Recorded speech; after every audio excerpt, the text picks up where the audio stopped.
Companies are increasingly turning into competitive intelligence to give them the answers to strategic questions and other business questions. So where does that leave market research? Well, I actually believe it offers very exciting opportunities to market research professionals if they can learn to work alongside competitive intelligence experts and add their unique contribution to what I call the competitive intelligence jigsaw puzzle. So I'm going to start today by trying to give you an understanding of what competitive intelligence is, what companies use it for and how they do it. And then I'll also be looking at the place of market research within that and how the two specialities differ. Because as I hope you'll see, there are a lot of overlaps, but the skill sets and the tools used are different, I believe complementary. And I do think that market research has a very important role to play in helping competitive intelligence professionals get a full understanding of their business. So after that, I'll then be handing over to Irena, and she's going to tell you about some specific examples of CI projects that her company's worked on and where market research was indeed a vital component of those projects. So just waiting for the slides to move on. Arthur, the slide is not moving on. Oh, it has, good. Okay, so the first thing I think to say about competitive intelligence is the problem of the name. Now, I've probably been doing competitive intelligence for longer than anybody's been calling it that. When I started my career, I used to have job titles like business analyst and planning manager. Then when I joined Smiths Medical, which is about 15 years ago, it was to set up something we called a market intelligence team. During my time there, through various reorganisations, we became the business development team, we became the global analytics and business intelligence team, then the competitive intelligence team, and finally back to market intelligence again, which is actually the term I prefer because I think it's clearer and it's a better definition of what competitive intelligence is all about. But let me just try and give you a little bit more of an idea of what competitive intelligence really is. Again, these slides are being very slow. It's catching me out. There we go. Right. What is competitive intelligence? Who does it? Where does market research fit in? Okay, so what is it? I think the first thing you learn when you go into business and start doing any kind of strategic planning is there's an awful lot that you're never going to know about your business and your market. But this is a quote I rather like from Leonard Fulls, who's one of the founding fathers of competitive intelligence. Competitive intelligence helps you to get a good enough understanding to be able to then make decisions. So what it's really about is assembling all the information that you can find from whatever source, applying a bit of common sense to see how they fit together. And as I said at the start, you will never know everything, but if you're good at collecting those pieces of the jigsaw, putting them together, you'll probably be able to tell, have I got a picture of kittens in a basket, or have I got a country cottage? I may not know how many kittens I've got, but I will know that it's kittens. Another way of looking at it is that it's trying to get a picture of the whole strategic landscape. What do I mean by that? It's about knowing the market. And a lot of the things that I put there, you're going to look at those and say, well, we know that, that's market research. And yes, market research is a very important way of getting understanding of the market. But for a CI professional, it's not the only way. They will be looking at a lot of other information sources and perhaps looking at some rather broader issues than perhaps the typical market research project does. So might be looking at what is happening with the economy, what is happening with the demographic profile within a particular country or a particular area. Might be trying to get an understanding of how government policy, legislation, regulatory authorities in the market I used to work in, which was the medical device market, regulation is really crucial. So all of those kind of issues would be part of that picture of understanding the market. Then there's understanding the competitors and really trying to get an in-depth view of what they are doing, where they are being successful or not successful, and what is driving that, what their aims and their strategic objectives are, and what they might be going to do in a few months or a few years that could impact your company's business. And a very interesting sidelight on understanding the competitors is you can often find out a lot from the competitors about the market, because by putting together what competitors are saying to their stakeholders about their view of the market can actually help you to then reality check what you think is going on in the market. And the third strand is looking internally, carrying out strategic analysis, things like portfolio analysis, looking at your profitability. This is the kind of thing that big data is starting to do.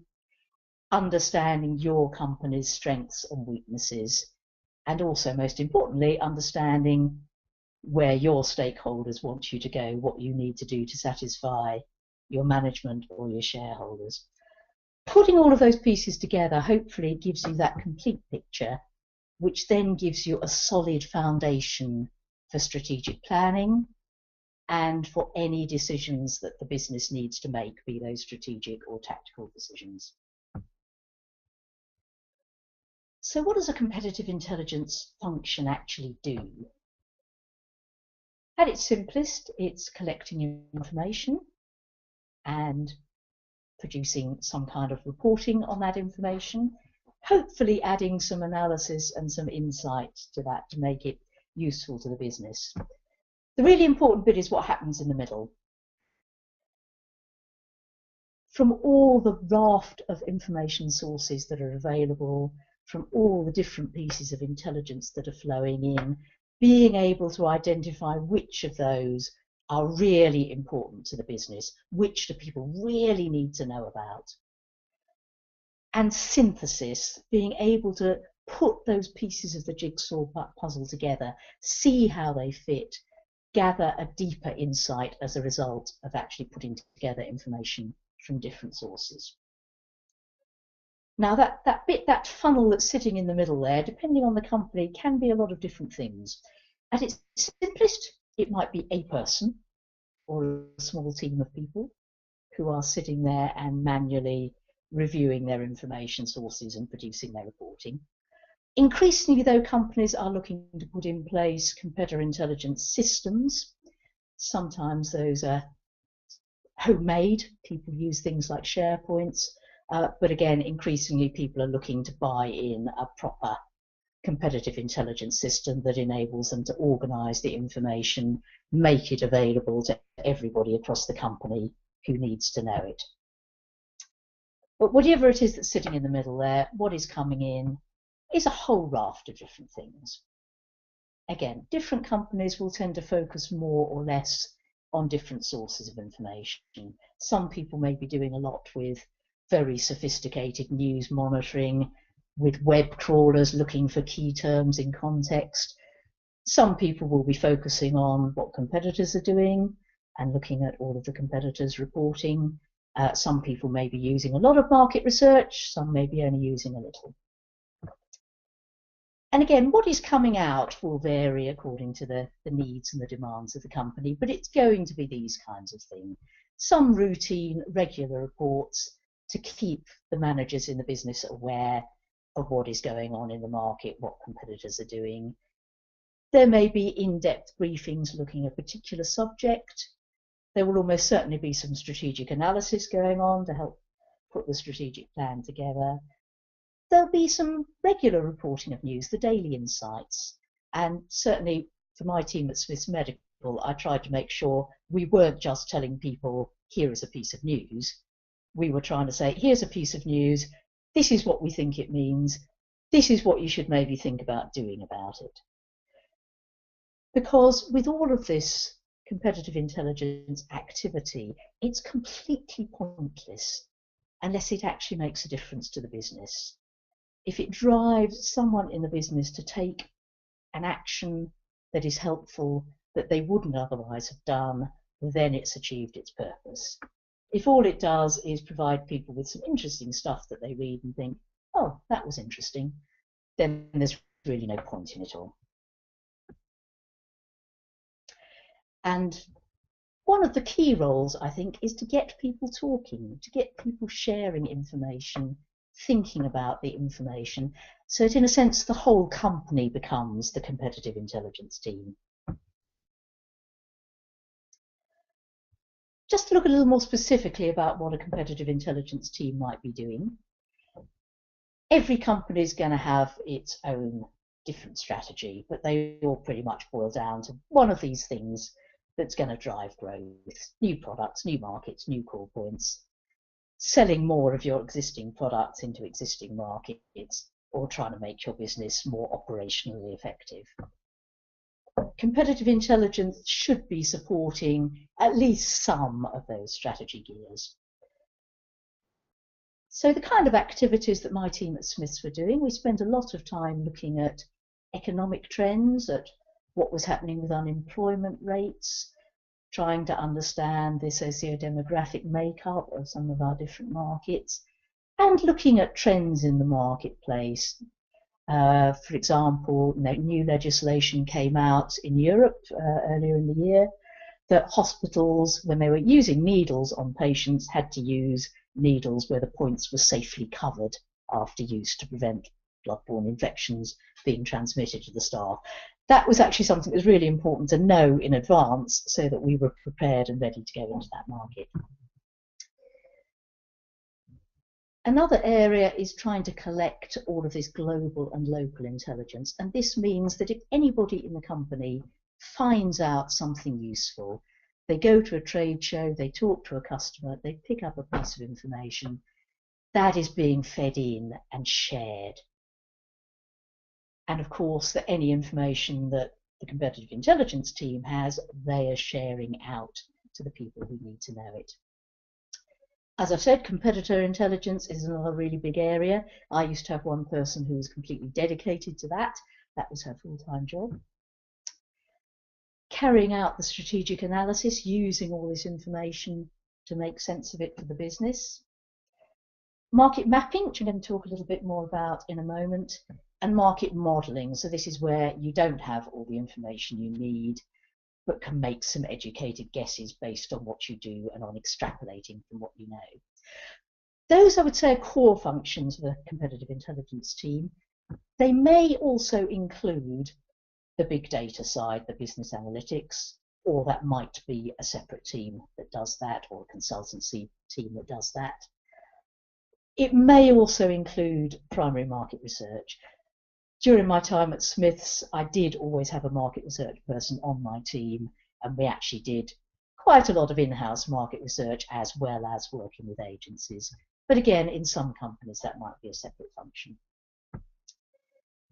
I think the point I'd really like to make here is that primary research is one source among many that a CI team will be drawing on. It is a really, really important source, but it is only one.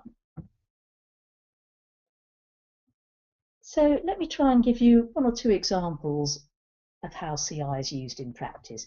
I mentioned market mapping, and this was something that took up quite a large part of my team's time. It was something like a 3-month exercise.